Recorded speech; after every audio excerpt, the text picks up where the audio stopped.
पार्वती पते हर हर महादेव. भगवान शिवाचा विवाह पार्वतीशी करायचा आहे.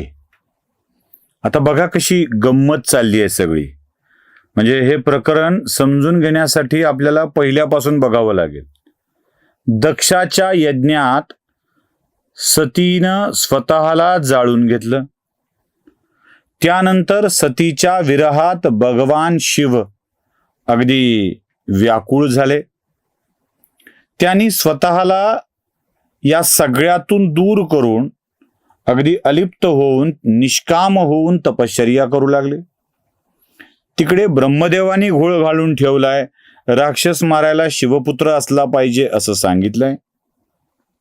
सगळे देव मिळून शिवाला विनंती करतायत, देवा लग्न करा. बर, देवाला नुसतं लग्न करा म्हणून भागत नाही, देवासाठी सुयोग्य पत्नी असली पाहिजे. सती ज्या जगदंबेचा अवतार होती त्या जगदंबेला विनंती केली आहे की देवी पुन्हा या, पुन्हा जन्माला या, पुन्हा शिवासोबत विवाह करा. जगदंबेनी योग्य पर्याय निवडण्यासाठी म्हणून हिमालय आणि मेना यांची निवड केली आहे. मेना आणि हिमालय यांनी जगदंबेची तपश्चर्या करून प्रसन्न करून घेतलंय आणि स्वतःच्या पोटी जगदंबेला पुत्री म्हणून घेतलंय. इकडे जगदंबेला विनंती केली आहे जन्माला या, हिमालयाला विनंती केली आहे जगदंबेची तपश्चर्या कर. इकडे शिवाला विनंती केली आहे देवा लग्न करा, त्या हिमालयाच्या पोटी जगदंबा जन्माला येईल. एवढा सगळा द्राविडी प्राणायाम केलाय, एवढी सगळी मेहनत घेतली आहे. आता ही मेहनत फळाला आली आहे. जगदंबा हिमालयाच्या पोटी जन्माला आली आहे, ती विवाहयोग्य झाली आहे. विवाहयोग्य झालेल्या मुलीला शिवानी वरावं यासाठी देवांचे प्रयत्न चाललेत. पार्वती बनलेल्या जगदंबेनी प्रचंड मोठी घनघोर अशा स्वरूपाची तपश्चर्या केली आहे. शिवानी वचन दिलंय, म्हणजे आता सगळं ठीक व्हायला लागलंय. प्रेम करणाऱ्यांनो लक्षात ठेवा, भलते अडचणी असतात या मार्गात, भलत्या अडचणी असतात. नुसतं प्रेम करून जमत नाही. एवढं सगळं जुळून आल्यावर सुद्धा अडचण होत्या आणि या अडचणीतून मार्ग काढता आला पाहिजे. याच्यामध्ये पार्वती समोर मार्ग होता शिवासोबत निघून जाण्याचा. मी हे पुन्हा पुन्हा का सांगतोय? आनंद, गंमत, विनोद म्हणून नव्हे. म्हणजे याला विनोदाच्या अंगाने नका घेऊ. हिमालयाला कन्व्हिन्स करायला माणसावर माणसं येऊ लागलीत.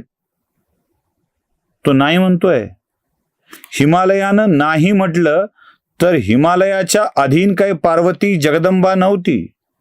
तिला वाटलं असतं की मी महादेवाच्या सोबत लग्न करीन, तर निघून जाऊन महादेवाच्या सोबत लग्न करायला ना हिमालय अडवू शकला असता आणि तुमच्या भाषेत दुनिया की वो कौन सी भी ताकत रोक नाही सकती थी. हे होतं ना. पार्वतीकडे ती शक्ती होती, महादेवाच्याकडे ती शक्ती नव्हती का? आवडली आहे, आणली उचलून. तुमच्या हिंदी चित्रपटातला एखादा विलन पोलिसाची बायको उचलून घेऊन जाऊ शकतो, तर महादेवाला आपल्यावर प्रेम करणारी आणि आपल्यासाठीच जन्माला आलेली स्त्री उचलून नेणं अवघड होतं का? सोपं होतं ना. म्हणजे महादेवानी ठरवलं असतं आणि पार्वतीने ठरवलं असतं, महादेव पार्वती दोघांनी मिळून ठरवलं असतं, तर मिया बीवी राजी, पुढची म्हण तुम्हाला माहित आहे, काय काय करू शकलं असतं जग? काय करू शकलं असतं? काहीच नाही. मग तुम्ही आम्ही अगदी 4 दिवसात झालेल्या प्रेमात हे जग आपलं दुश्मन झालंय, सारी दुनिया दुश्मन बनी पडी है म्हणून लगेच एवढ्या वर्षाचे मायबापाचं प्रेम, संबंध, त्यांच्या मनाची गुंतवणूक या सगळ्या गोष्टी विसरून जाऊन पळून जाऊन लग्न करता. महादेव आणि पार्वती यांच्या लग्नाची लांबत चाललेली कहाणी शिवपुराणातून हीच तर शिकवण देत नसावी ना? विचार करतोय आपण काय आहे? म्हणून मी सांगत असतो की या कथा मुलामुलींना ऐकायला लावा. कोणातरी मूर्खाला वाटलं म्हणून कथा लिहिली आणि कोणातरी मूर्खाला सांगावी वाटली म्हणून ती सांगितली, यासाठी या कथा नाही आहेत. देवळात वाती वळायला वेळ मिळावा आणि वातीचं असं बंडल तयार व्हावं आणि त्या वाती श्रावणात कार्तिक महिन्यात लावता याव्यात म्हणून पुराणांची निर्मिती नाही झालेली. म्हाताऱ्या माणसांचा वेळ जात नाही म्हणून वाचणारे आणि सांगणारे निर्माण करून देवळांच्या मधून ही कथा सांगितली जात नाही. आजीनी कथा ऐकावी आणि ती नातवांना सोप्या भाषेत सांगावी, कारण ते संस्कार नातवाच्या पर्यंत पोचले पाहिजेत. म्हणून कोणत्याही कथेला प्रारंभ करण्यापूर्वी कथा का ऐकावी मी हे सांगत असतो. जगतपालक, जगाचा नियंत्रण करता शिव आपल्या पत्नीला निवडतोय. खरं तर ही सगळी रचना पार्वतीनी शिवाची पत्नी व्हावी म्हणून झालेली आहे. एवढ्या तपश्चर्या झाल्यात. पार्वतीची झाली आहे, हिमालयाची झाली आहे, मेनाची झाली आहे, देवांची झाली आहे, ब्रह्मदेवाने विनंती केली आहे, विष्णूंनी विनंती केली आहे, जगदंबेनी स्वतः तपश्चर्या केली आहे. एवढं सगळं झाल्यावर सुद्धा भगवंत हिमालयाने मंजुरी देण्याची वाट बघतायत. जगतपालक मुलीच्या बापाच्या परवानगीची वाट बघतोय. बरं, नुसती वाट बघतोय असं नाही, काय काय ऐकून घ्यावं लागतंय. काय त्याचं? न घर न दार. देवानी देवाची ओळख करून द्यायला सप्तऋषींना पाठवलंय आणि सोबत माता अरुंधतींना पाठवलंय. त्याने सांगितले हे बाकी कुणाचं ऐकणार दिसत नाहीये, जरा सप्तऋषींनी जाऊन सांगावं.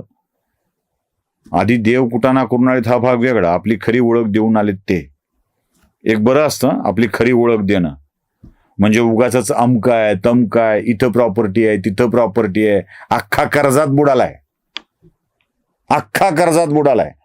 घर घेतलंय पुण्यात पण कर्ज 1 कोटीचं आहे. गाडी घेतली आहे पुण्यात पण कर्ज 10 लाखाचं आहे. 24 लाखाचं पॅकेज आहे आणि 15 लाख तर कर्जाचे हप्ते फेडण्यात जातात. उरलेल्यात जगायचं आहे आणि पुन्हा बायको आली की फर्निचर घे, हे घे ते घे, यात पुन्हा काय हप्ते जाणार आहेत. म्हणजे उरतंय किती? आपल्याकडे गाडी आहे, आपल्याकडे घर आहे असं सांगणारी माणसं खोटारडेपणाने मिळवतात आणि या खोटारड्या याच्यावरच विश्वास ठेवून आपण वावरत असतो.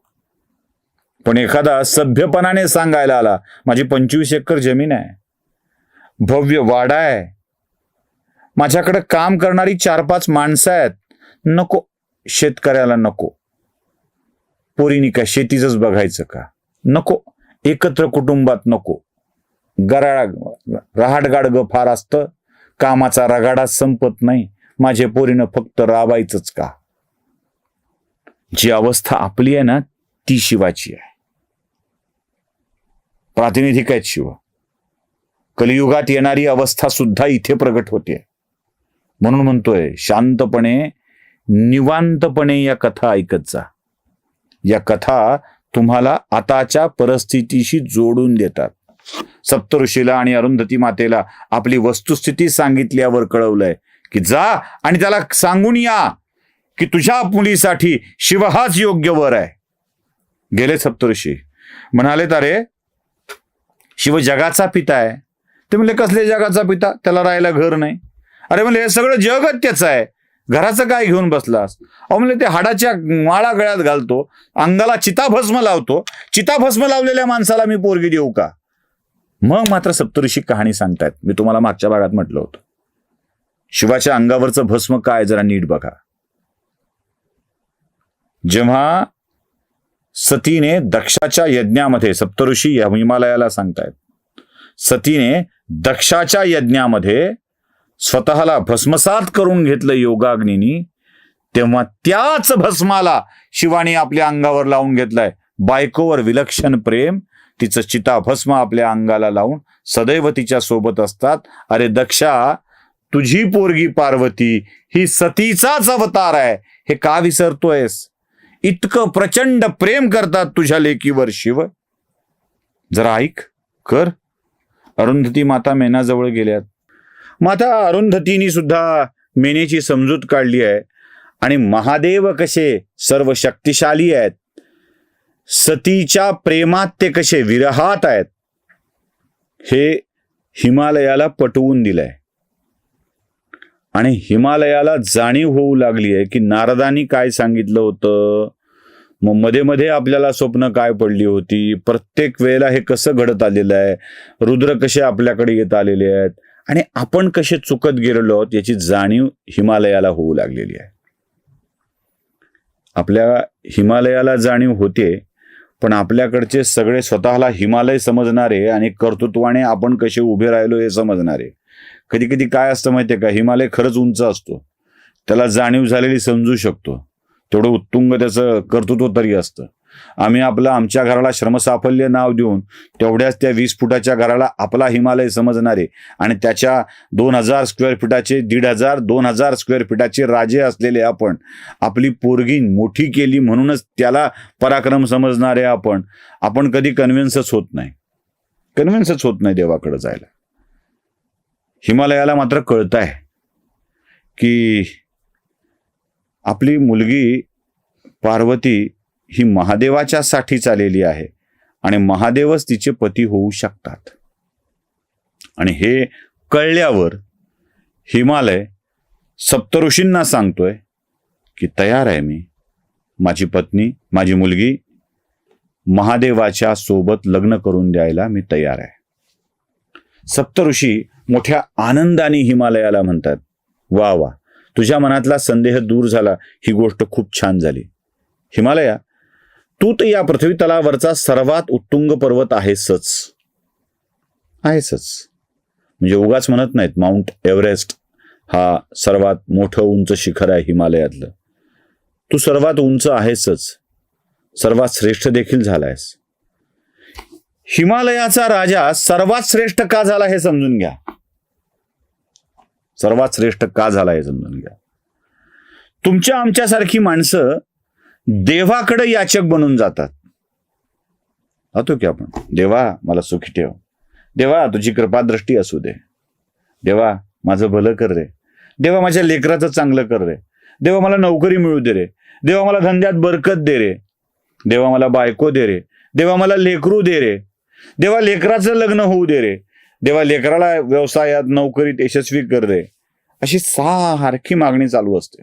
मरेपर्यंत नातवाचं भलं कर रे इथपर्यंत चालू असतं. एखादी पूजा करतो तीही आपल्या भल्यासाठीच करतो, याचक बनूनच करत असतो. अस्माकं सकुटुंबानां सपरिवाराणां क्षेम आयु आरोग्य लक्ष्मी प्राप्त लक्ष्मी स्थिर होऊ दे, हे सगळे वरदान आपण देवाकडे मागत असतो. आलो प्रभू तुझ्या दारी आलो होऊनी भिकारी, हा आपल्यासाठीचा शब्द आहे. प्रभू तुझ्या दारी आलो होऊनी भिकारी. आपण सगळे त्या ईश्वराच्या समोर याचक बनून जातो. हिमालय श्रेष्ठ का? आपण कधी श्रेष्ठ होऊ शकत नाही. इकडे हिमालयाच्या दारी प्रभू याचक म्हणून आलाय. हिमालय दाता होतो आहे, कन्या दान करतो आहे आणि देव मागायला आला आहे, म्हणून हिमालय श्रेष्ठ. प्रभूचं वास्तव हिमालयाच्या वर्तुळात आहे. प्रभूचं अस्तित्व हिमालयात आहे. प्रभूची पत्नी हिमालयाची पुत्री आहे आणि तिला मागण्यासाठी म्हणून प्रभू याचक बनून हिमालयाच्या दारी येतोय. सप्तऋषी सांगतायत, हिमवाना तुझ्या इतका श्रेष्ठ पुरुष जगात कोणी नाही. या सृष्टीचा पालक, निर्माता, सगळंच तो तुझ्याकडे याचक बनून आला आहे आणि तू दाता आहेस, म्हणून तू सर्वश्रेष्ठ आहेस, लक्षात ठेव. हिमालय मोठ्या आनंदाने सांगतोय की आता मी विवाहाला तयार आहे आणि सांगा माझ्या पोरीलाही आशीर्वाद द्या, तिचंही भलं होईल म्हणून. सप्तऋषींनी आणि माता अरुंधतींनी भरभरून आशीर्वाद पार्वतीला दिलेत. खरं तर ते आशीर्वाद दिलेत का आशीर्वाद घेतलेत, कारण ती जगदंबा आदिशक्ती, तिला तिच्या डोक्यावरून हात फिरून आशीर्वाद दिलेत, कारण पुन्हा आशीर्वाद घ्यायला जायचंय. हो, ती महादेवाची पत्नी बनून जाणार आहे, रुद्राची पत्नी बनून जाणार आहे. आणि हिमालयाचा होकार मोठ्या आनंदाने कळवायला सगळे ऋषी मिळून गेलेले आहेत ते कैलासावर. प्रभू आपल्या ध्यानामध्ये मग्न आहेत आणि महादेवाला सांगितलंय, देवा, हिमालयाने आपला प्रस्ताव स्वीकारला आहे. तो त्यांच्या मुलीचा विवाह आपल्याशी करून द्यायला तयार आहे. आता आपण मोठ्या आनंदाने या विवाहाची तयारी करावी, हा विवाह संपन्न करून घ्यावा. आता महादेव म्हणले, करून घ्यावा ठीक आहे, आपल्याजवळ काय, कसं करू? आजही तीच प्रश्न असतो. म्हणजे लग्न घरी सगळ्यांनी मदत करावी म्हणतात. सप्तऋषी सांगतात, देवा काय हो हे, तुम्हाला विवाह करता येणार नाही आणि तुम्हाला नाही म्हणलं, आपल्याला काही माहीतच नाही ना कसं करायचं, ना आपलं कोण आहे. हिमालय सारखा हा प्रश्न विचारायचा ना त्याचा पिता कोण आहे माहित आहे, ना कुळ आहे, ना गोत्र आहे, ना भणंग असलेला माणूस, त्याचं काय होणार. तेव्हा सप्तऋषींनी सांगितलं, देवा, या सगळ्याची माहिती आपल्याला नसली तरी आपण विष्णू, ब्रह्मा, इंद्र, सगळे ऋषी, यक्ष, गंधर्व, किन्नर, विद्याधर, अप्सरा यांना बोलवा, ते करतील म्हणाले सगळं. म्हणजे असं हो काय, गंधर्व आले की गायन झालं, अप्सरा आल्या की नृत्य झालं, ऋषी आले की सगळं झालं, ब्रह्मा आले की ते तर पुरोहित बनून येतीलच तुमच्याकडं, सगळेच येतील, इंद्रही येईल आणि हा विवाह संपन्न करून घेतील, यांना निमंत्रित करा. मग काय महादेवानी सांगितलं, म्हणले चला सगळीकडे निरोप पोचवा, सगळ्यांना म्हणा आपलं लग्न ठरलंय, या पार्वती सोबत विवाह करणार आहे. इकडे महादेवानी सगळ्याला निरोप दिलाय आणि इकडे हिमालयाने आपल्या कुलगुरूंच्याकडून, पुरोहितांच्याकडून लग्नाचं रीतसर प्रस्ताव लिहून घेतलाय आणि तो प्रस्ताव घेऊन महादेवाच्याकडे आलाय आणि महादेवाला सांगतोय, प्रभू, मी माझी कन्या पार्वती आपल्याला आपली पत्नी म्हणून देण्याचा प्रस्ताव घेऊन आलो आहे, आपण तो स्वीकारावा. महादेवांनीही अत्यंत आनंदाने तो प्रस्ताव स्वीकारलाय आणि विवाहाची तयारी करण्यासाठी सांगितलंय. महादेवानी प्रस्ताव स्वीकारल्यानंतर हिमालय पुन्हा आपल्या नगरीत परतलाय आणि त्याच्या उत्साहाला इतकं उधाण आलंय की त्याने आपली नगरी सजविण्याचा आदेश दिलाय. देशोदेशीच्या आप्त स्वकीयांना विवाहासाठीचं निमंत्रण दिलंय. कशी सजवली आहे नगरी, कोणाकोणाला निमंत्रण गेलेत, कोण कोण आलंय, बघूया पुढच्या भागात. नमः पार्वती पते, हर हर महादेव.